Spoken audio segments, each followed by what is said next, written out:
नवी मुंबई व रायगड जिल्ह्यातील ताज्या बातम्या आणि घडामोडींसाठी सबस्क्राईब करा वादळवारा लाईव्ह चॅनल आणि दाबा बेल आयकॉन.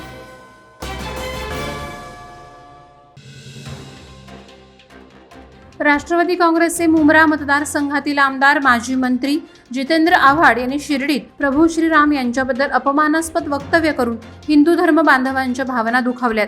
त्यामुळे नवी मुंबई जिल्ह्यातील विश्व हिंदू परिषद आक्रमक झाली आहे. येत्या 22 जानेवारीला उत्तर प्रदेशातील अयोध्येत प्रभू रामाची प्रतिष्ठापना होणार आहे. अशा स्थितीत आता अशी टिप्पणी करणं म्हणजे देशात जातीय तेढ निर्माण करण्याचा कट आहे की काय, असा संशय विश्व हिंदू परिषद व्यक्त करत आहे.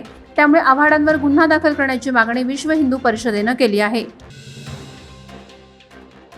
धुतुम ग्रामपंचायत हद्दीत ज्वलनशील पदार्थ साठवून ठेवणारी इंडियन ऑइल, सध्याची Indian oil Adani venture company, प्रशासन यातील प्रकल्पग्रस्तांना नोकरी देण्यास टाळाटाळ करत असल्याने धुतुम ग्रामस्थांनी 20 नोव्हेंबरपासून कंपनीच्या गेटसमोर उपोषणाला सुरुवात केली होती. प्रकल्पग्रस्तांना नोकरीचं आश्वासन मिळाल्यानंतर अखेर हे उपोषण मागे घेण्यात आलं.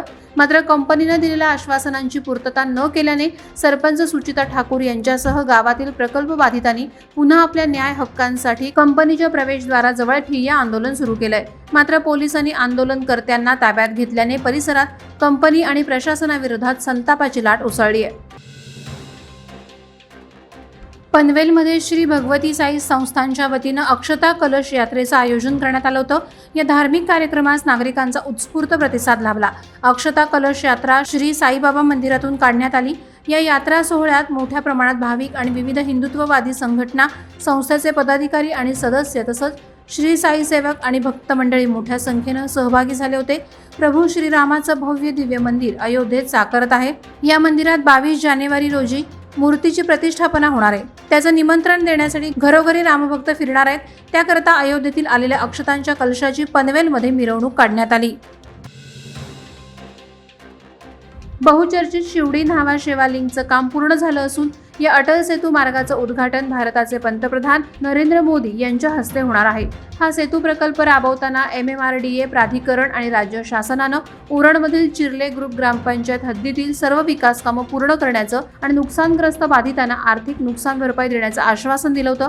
मात्र MMRDA आणि महाराष्ट्र शासनानं दिलेलं वचन न पाळल्याने चिर्ले ग्रामस्थांची मोठी फसवणूक झाल्याचे ग्रामस्थ सांगत आहेत.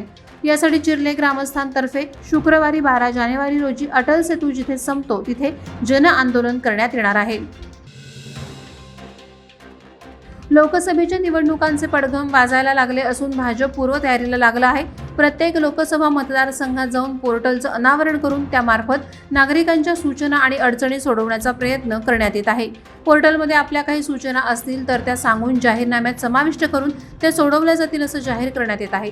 आज त्या अनुषंगानं ठाणे लोकसभा मतदारसंघात संपर्क प्रमुख विनय सहस्त्रबुद्धे यांनी पोर्टलचं अनावरण केलं. मोहोपाडा येथील श्री समर्थ नेत्रालयाच्या वतीनं माझगाव येथील राजीप शाळेच्या आवारात मोफत डोळे तपासणी आणि मोतीबिंदू शस्त्रक्रिया शिबिर पार पडलं. शिबिरात मोफत आय ड्रॉप वाटप करून अत्याधुनिक कॉम्प्युटरद्वारे डोळे तपासणी करण्यात आली. या शिबिराचा 127 नागरिकांनी लाभ घेतला. यातील 34 नागरिकांना मोतीबिंदूचा आजार असल्याचं दिसून आलं. त्यांची सवलतीच्या दरात दुर्बीणद्वारे बिनटाक्यांची मोतीबिंदू शस्त्रक्रिया करण्यात आली. तसंच शिबिरात 50% सवलतीत चष्म्यांचं वाटप करण्यात आलं. गोरेगाव धरणात अनधिकृतपणे बांधकाम केल्याचा धक्कादायक प्रकार समोर आलाय. शिवाय धरणातून बेकायदेशीररित्या पाण्याच्या पंपाद्वारे खासगी जागेत पाण्याचा वापर केला जात आहे. असं असताना मात्र पाटबंधारे विभाग याकडे जाणीवपूर्वक दुर्लक्ष करीत असल्याचं बोललं जात आहे.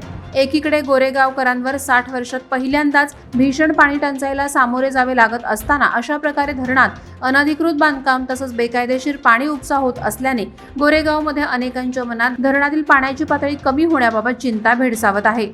वादळवारा लाईव्हसाठी न्यूज ब्युरो, रायगड. नवी मुंबई व रायगड जिल्ह्यातील ताज्या बातम्या आणि घडामोडींसाठी सबस्क्राईब करा वादळवारा लाईव्ह चॅनल आणि दाबा बेल आयकॉन.